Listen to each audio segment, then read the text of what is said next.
Votre invité à présent dans la grande interview en direct sur Boursorama, c'est Jean-Claude Trichet, ancien président de la Banque Centrale Européenne. Bonjour. Bonjour. Ravi de vous retrouver. Alors, on est à 2 jours donc d'une nouvelle réunion de la BCE. Et c'est vrai que quand on regarde le contexte, on a d'un côté une inflation qui ralentit, mais pas assez vite, et puis des perspectives économiques qui se dégradent. Est-ce que la BCE est face à un dilemme jeudi ? Elle a déjà anticipé en disant qu'elle déciderait sans donner aucune espèce d'indication ex ante. Elle peut très bien ne rien décider et elle peut très bien en effet augmenter les taux. Donc elle a voulu préserver sa totale liberté de décision, alors que, vous vous en souvenez peut-être, toutes les réunions précédentes, il y avait une anticipation. Et elle a aussi dit d'ailleurs que c'était vrai pour cette réunion, qui va avoir lieu cette semaine, et pour la suivante.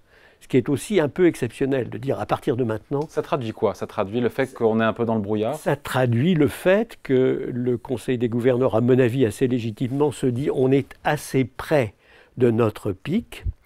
On n'est pas nécessairement, sur les taux d'intérêt. Nécessairement au pic sur les taux d'intérêt, mais on est probablement assez près du pic. Et on va regarder de très très près ce qui va se passer, sachant que tout ça prend du temps. Et qu'on a l'équivalent, si vous voulez, d'une certaine rigueur monétaire à partir du moment où on maintient les taux d'intérêt pendant assez longtemps, de manière à ce que ça opère vraiment sur l'économie. Donc de ce point de vue-là, je vais vous décevoir une fois de plus, naturellement. Je ne vais pas vous dire ce qu'ils vont faire. Je ne suis pas naïf. Hein. Mais au total, clairement, en effet, il y a matière à dire, réfléchissons, regardons les choses. Après 9 hausses de la BCE, qui les a conduits à hausser de 4,25%, et on sait quelle importance ça peut avoir, même si le taux des dépôts n'est qu'à 3,75, parce qu'on est parti, vous vous en souvenez, de moins 0,50. On est en dessous des Américains. Si je prends l'équivalent aux États-Unis, c'est plutôt à 5,25, donc 3,75 contre 5,25. Il y a encore une bonne différence entre les taux d'intérêt américains et les taux d'intérêt européens. Mais ça s'explique très très bien parce que le choc d'offres sur les Européens, dû à toutes sortes de circonstances, et la principale étant évidemment la guerre en Ukraine, fait que nous sommes quand même beaucoup plus touchés que les Américains sur le plan économique. Et par conséquent, d'une certaine manière, si vous voulez, le travail de la Banque Centrale Européenne est fait en partie à son corps défendant, naturellement, par cette pression négative qui s'exerce sur...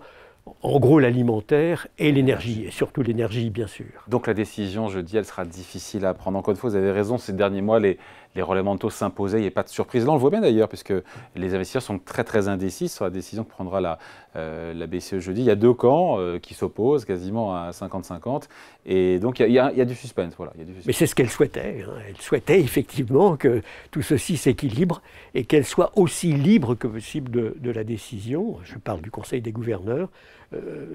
Christine Lagarde a été très très claire.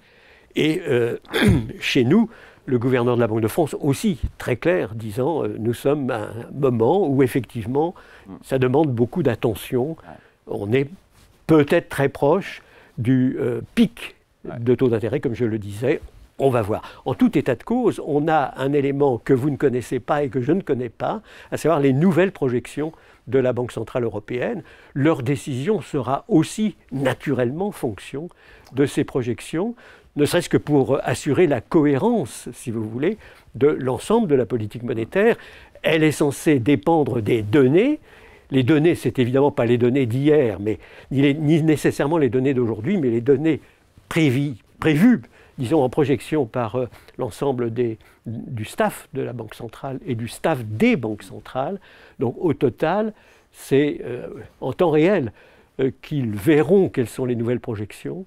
Et c'est un élément qui sera très important dans la décision. Bien sûr, mais n'est pas connu pour le moment. Bien sûr, mais après, Jean-Claude Trichet, il y a un momentum aujourd'hui économique, avec d'un côté une espèce de ralentissement, de stagnation, de détérioration, de dégradation de l'activité, doublé d'une inflation qui est persistante. Et on comprend bien que ça complique évidemment la tâche de la BCE. C'est tout à fait exact. Et je dois dire que par rapport aux États-Unis, on doit comparer les deux grandes banques centrales. Ce sont bien entendu les banques centrales des émettant les deux principales monnaies du monde. Ce sont les deux grandes banques centrales des pays avancés. Or, nous sommes beaucoup plus touchés que les Américains par la guerre en Ukraine. La guerre en Ukraine a un coût pour nous considérable, à la fois et surtout, bien sûr, en matière de prix de l'énergie et aussi de prix de l'alimentation en général. Les Américains sont beaucoup plus autosuffisants dans ces domaines-là et donc beaucoup plus protégés. D'ailleurs, on le voit bien, si vous voulez, je comparais tout dernièrement les headline inflation, donc l'inflation totale, dans les deux pays, les deux continents, et l'inflation sous-jacente. Et on a évidemment... Il y a 2 points d'écart sur l'inflation globale. Sur l'inflation globale, on a en Europe 5,3%, ça sont les chiffres d'août. On n'a pas encore les chiffres d'août américains, donc les derniers chiffres connus américains on les aura demain, je crois. Sont à 3,2. Ça fait une différence de 2 points entiers. Et donc, donc la BCE, la Fed a mieux travaillé que la BCE? Non, pas du tout. C'est simplement que l'impact précisément de l'alimentation et de l'énergie est très différent dans les deux pays. La preuve d'ailleurs, c'est que si je prends l'inflation sous-jacente, j'ai hors alimentation, hors énergie et hors aussi prix du tabac, etc. Ouais. On arrive, si vous voulez, à une vraie inflation sous-jacente qui est celle qui compte naturellement. Relativement similaire. Elles ne sont pas si éloignées que ça. On a 5,3% chez nous et 4,7% chez eux. Donc vous voyez, très grosse différence entre l'inflation. Quelle conclusion alors Conclusion, du point de vue de la politique monétaire, les Américains doivent faire plus sur la politique monétaire que nous-mêmes parce qu'ils ne sont pas accablés comme nous le sommes nous-mêmes déjà par la guerre en Ukraine et donc son impact en ce qui concerne le choc d'offres. Donc les Européens sont en dessous des taux américains. Et il est assez normal, de mon point de vue, qu'il y ait une différence, puisqu'en effet, la Banque centrale européenne n'a pas à faire une partie du chemin que doivent faire les Américains, qui sont beaucoup moins touchés par le choc d'offres. Ouais. Et avec une demande qui se tient mieux aux États-Unis aussi. Hein. Avec une demande, bien entendu, puisque le choc d'offres est bien moindre. Oui. Et donc on le voit effectivement sur le plan des PMI, par exemple, les derniers indices des directeurs d'achat, nous montre une diminution de la croissance, en tout cas analysée avec cet indicateur en août, des deux côtés de l'Atlantique, mais nous sommes très en dessous des Américains en ce qui concerne le niveau. Ils sont, disons, en stagnation pour simplifier, et nous sommes, nous, réellement, d'une manière ostensible, en décroissance, si vous voulez. Zone euro, pour cet indicateur-là, 46,7, c'est pas bon du tout. C'est même beaucoup plus mauvais que ce que la Commission a dit. Ceci dit, il faut prendre évidemment ces indicateurs avec beaucoup de précautions, mais enfin la Commission a bien noté qu'il y avait ralentissement économique en Europe. Aux États-Unis, on est en stagnation, disons, à 50, mais 46,7 par rapport à 50, ça fait une sacrée différence entre les deux côtés de l'Atlantique, très explicable par la guerre en Ukraine. On peut dire que c'est les deux options qui vont se présenter pour la BCE, à la fois ou marquer une pause ou relever ses taux. Finalement, les deux options peuvent exempter, se justifier, parce que d'un côté, l'inflation ne baisse pas assez, de l'autre côté, la croissance ralentit. Les deux peuvent trouver des explications rationnelles. Bien entendu, c'est ce qui était d'ailleurs anticipé, encore une fois, par le Conseil des gouverneurs. Tous ont pensé majoritairement qu'effectivement, il fallait quand même tenir compte des dernières prévisions, des dernières orientations, qu'on n'était pas très loin d'un pic pour les taux d'intérêt. Donc on va voir ce qui va être décidé, mais les deux, quelle que soit la décision, de toute manière, si vous voulez, une bonne décision en politique monétaire, la politique monétaire est un art, hein, c'est pas une mécanique, on n'applique pas un algorithme.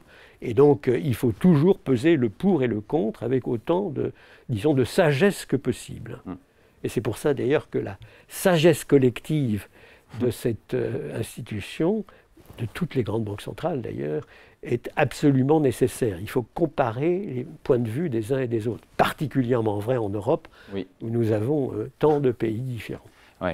Et quand on est banquier central, on a en tête toujours ce risque d'en faire trop, ou pas assez d'ailleurs, ou trop, quand il s'agit de respecter son mandat, à savoir faire revenir l'inflation autour de 2%. Mais bien entendu. 2025, nous dit la BCE. Bien entendu. Ce qu'il faut, si vous voulez, à mon avis, quand on est une banque centrale, c'est savoir où on va. On navigue. On est un bateau qui a un port de destination, mais qui ne peut commander ni le vent, ni les vagues, ni les tsunamis éventuels ici ou là, ni les événements complètement imprévisibles qui peuvent se manifester. Donc ce qu'il faut, c'est être capable de réagir et d'arriver à bon port.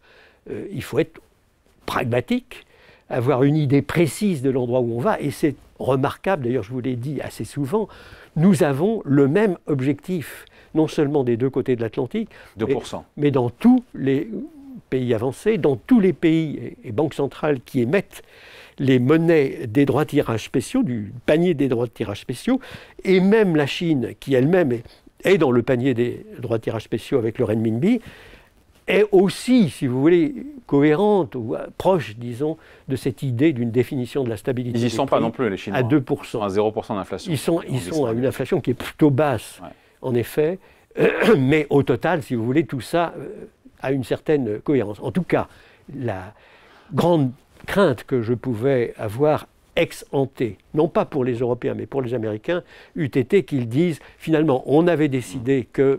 C'était 2, maintenant, on va aller vers 3. L'objectif était 2, la stabilité des prix était 2, mais on a toutes les raisons de penser que maintenant, on est dans un univers différent. Ce n'est pas du tout ce qu'ils ont décidé.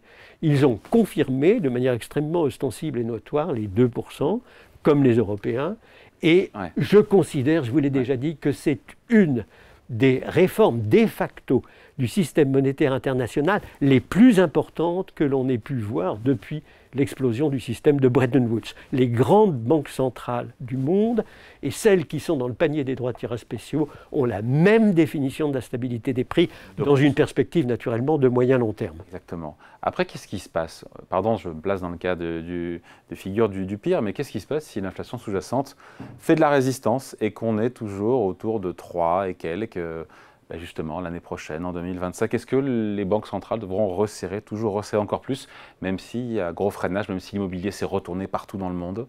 Si vraiment, si vous voulez, il y a un impact considérable sur l'économie réelle, alors il y aura en effet une diminution des tensions inflationnistes, il n'y a pas l'ombre d'un doute.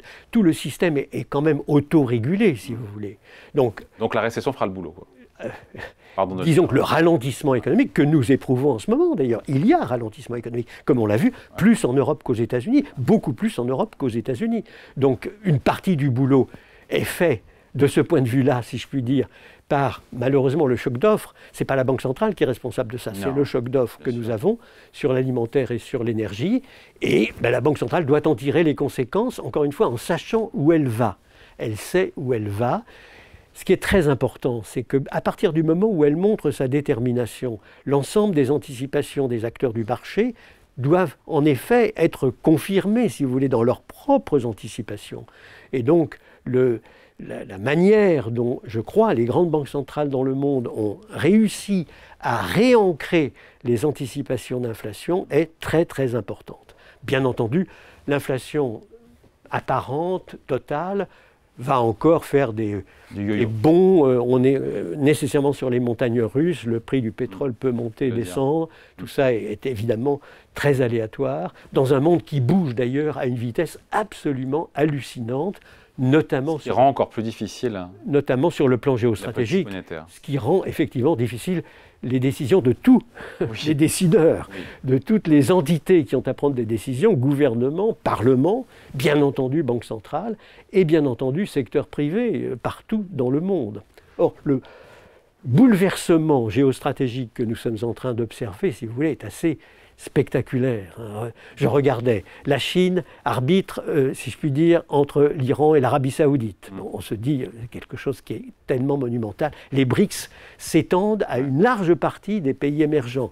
Bouleversement complet. Donc le G20 est mis sous le boisseau, puisque les BRICS sont en train de connaître une expansion spectaculaire. Or, on a une bonne réunion du G20, sous la présidence de l'Inde, qui effectivement a obtenu finalement une sorte de consensus sur un long communiqué. Évidemment, à minimum, vous avez l'ensemble des pays importants du monde autour de la table, mais enfin c'est quand même un certain succès. Et à cette occasion, qu'est-ce qu'on apprend? Qu'il y a un accord entre l'Inde, l'Europe et le Middle East, le Moyen-Orient, pour créer un corridor, un nouveau corridor, sous l'égide bienveillante, disons, des États-Unis. Donc vous voyez, ça bouge de tous les côtés en ce moment, et ça ne simplifie évidemment la tâche de personne, et en même temps ça montre que le monde est en transformation structurelle considérable, les problèmes géostratégiques étant à mon avis dominants maintenant. On a le gouverneur de la Banque de France, François Villeroy de Galhau, qui rappelle que, je pense à juste titre, hein, que ce n'est pas tant, Jean-Claude Trichet, la question de la hausse des taux de la BCE qui est importante, mais la durée pendant laquelle les taux allaient rester élevés. Il a raison. Hein. Évidemment qu'il a raison. Évidemment. Enfin, les deux comptent, naturellement. Mais imaginez, comme le font souvent les observateurs des marchés, qu'on monte, et puis ensuite on ne peut que descendre, et que descendre assez rapidement, ce qu'ils peuvent souhaiter pour des tas de raisons. Ils parlent leur livre, si je puis dire, they're talking their books. Ce n'est pas du tout la manière dont les banques centrales, à mon avis, je partage entièrement le sentiment de François Villeroy de Galhau, doivent agir, parce que ce qui compte, encore une fois, tout prend du temps en politique monétaire. Les décisions que vous prenez auront des effets dans un an et demi. Et donc, il est très important de tenir une position lorsqu'on pense que c'est la bonne et qu'elle va permettre, en effet, d'arriver à bon port, comme je l'ai dit, c'est-à-dire autour de 2% dans une perspective de moyen terme, c'est-à-dire autour de 2% en 2025, clairement. Ouais. Ça veut dire qu'on est en mois, en trimestre, en année, on ne sait pas, sur ces taux d'intérêt, ce taux BCE, les taux de la BCE, les taux courts, qui peuvent rester au niveau où ils seront dans les prochaines semaines, après peut-être une ou deux hausses de taux dernières possibles. Ce n'est pas du tout exclu, mais encore une fois, nous sommes dans un monde imprévisible, dans un monde où tout peut arriver, et donc je ne dirais pas, si vous voulez, qu'il est raisonnable de prévoir comme ça ce que seront les taux d'intérêt dans une perspective de moyen-long terme. Il est raisonnable de penser que les grandes banques centrales des pays avancés feront ce qui est nécessaire pour arriver autour de 2% en 2025, aussi bien aux États-Unis qu'en Europe, et par des cheminements qui seront nécessairement différents. Imaginons qu'on n'y soit pas 2% les économies en 2025. Écoutez, c'est une hypothèse que je ne veux pas envisager moi-même, parce que ça voudrait dire impuissance de l'ensemble, à vrai dire, pas simplement des banques centrales, mais aussi des gouvernements, qui ont un rôle très très important à jouer en ce moment. Nous savons bien, par exemple, que si les gouvernements américains et européens sont beaucoup trop bienveillants, si je puis dire, et expansifs en matière budgétaire, ils jouent contre ce que font les banques centrales. C'est vrai des deux côtés. C'était pour atténuer la hausse des prix de l'énergie aussi. On a besoin d'avoir réellement une convergence des positions prises par l'ensemble, disons, des autorités, entre guillemets, évidemment, y compris gouvernement et exécutif et parlement, mais aussi, il faut que, encore une fois, c'est tout l'objectif des banques centrales, que le secteur privé, l'ensemble des décideurs privés puissent intégrer que, en effet, il y aura, dans une perspective de moyen-long terme, à peu près 2%. L'impact, Jean-Claude Trichet, l'impact maximal de toutes ces hausses de taux de la BCE qui ont commencé il y a un an, on dit que ça prend 12 à 18 mois pour produire tous les effets dans l'économie. Est-ce qu'aujourd'hui, au vu de ce qu'on a dit, à savoir un monde qui bouge de plus en plus vite, des événements géopolitiques, est-ce qu'on reste toujours dans l'idée que c'est 12-18 mois? Et dans ces cas, ça veut dire qu'on va ressentir cet impact en 2024 surtout, et qu'on n'a peut-être encore rien vu? Non, je ne dirais pas. Alors, pas rien vu, on n'a pas tout vu. On n'a pas encore rien vu. On a, encore une fois, eu des augmentations qui ont été, en effet, très significatives, surtout très rapides, des deux côtés de l'Atlantique, puisque je parlais de 9 hausses d'un côté, 11 hausses de l'autre, en un espace de temps restreint. C'est évidemment quelque chose d'assez spectaculaire. Mais les taux d'intérêt tels qu'ils sont aujourd'hui n'ont rien, si vous voulez, de bouleversant historiquement. Aux États-Unis, on est à 5,25. Pour ce qui concerne le taux le plus bas, l'équivalent du taux de dépôt chez nous, 3,75 chez nous pour le taux de dépôt, ce sont des taux qui n'ont rien d'extravagant. On a été habitué pendant très longtemps à des taux d'intérêt extraordinairement bas parce que l'inflation non seulement avait disparu, mais nous avions la menace permanente de la déflation. Là, nous revenons progressivement à une situation plus normale. Je crois qu'il ne faut pas dramatiser.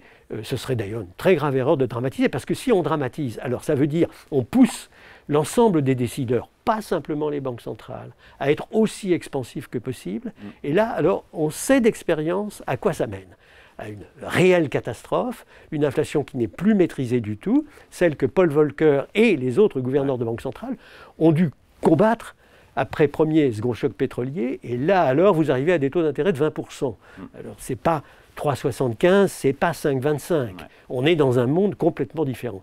Les banques centrales qui ont été échaudées par ce que je rappelais des premiers chocs pétroliers, qui ont été échaudées aussi par la crise très grave qu'elles ont connue à plusieurs reprises finalement, Lehman Brothers et puis Covid, ont été aussi responsables que possible, sages, disons, responsables. Elles ont, à mon avis, bien agi, même s'il y a eu un petit retard à l'allumage des deux côtés de l'Atlantique. Oui. Au total, je crois qu'on est sur une voie appropriée. Et encore une fois, ça ne veut pas dire que nous sommes dans le meilleur des mondes possibles. Tout peut encore arriver de tous les côtés. Avant de se quitter, Jean-Claude Trichet, on sait qu'on l'a dit, hein, les marchés attendent tout comme souvent, à tort maintenant depuis plusieurs trimestres, des baisses de taux.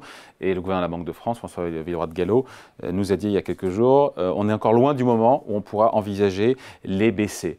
Il a raison, il faut que les marchés arrêtent d'anticiper toujours très rapidement parce que ça sert leur intérêt. Ce discours de François Villeroy de Galhau est aussi évidemment le discours de Christine, est aussi le discours de Jay Powell. Le marché ne souhaite qu'une chose, c'est de pouvoir dire soit ça monte, soit ça descend. Ouais. Et l'ensemble des grandes banques centrales responsables, disons, dans le monde, leur disent attention, c'est plus compliqué que ça, n'anticipez pas en permanence. Est-ce que les marchés sont en train de le comprendre? On finit là-dessus, ça. Enfin, en train d'intégrer l'idée qu'on va rester pendant un petit moment avec des taux d'intérêt. De toute manière, les marchés dépendent quand même énormément de ce que leur disent les banques centrales au total. Hein. Donc, bien entendu, les marchés incorporent progressivement. Mais c'est un peu irrésistible, si vous voulez. Si vous regardez vos propres affaires et que vous avez le sentiment qu'avec des taux d'intérêt plus bas, elles seraient plus prospères, vous le souhaitez ardemment. C'est la nature humaine. Ouais. Et on a toujours connu ça.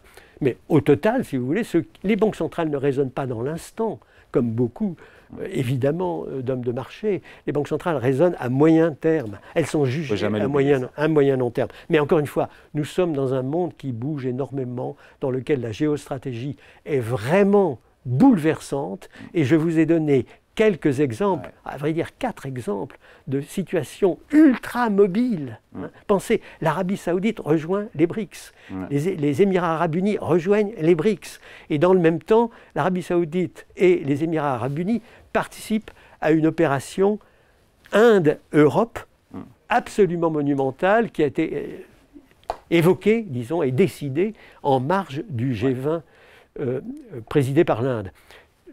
Tout cela est complètement bouleversant, à mon avis, doit être intégré comme une dimension fondamentale du monde d'aujourd'hui. Voilà, et facteur d'indécision, décision qui est encore très grande à 2 jours donc, de cette réunion de la Banque Centrale Européenne. Merci pour cet éclairage signé Jean-Claude Trichet, ancien président de la Banque Centrale Européenne. Merci à vous. Merci de votre invitation.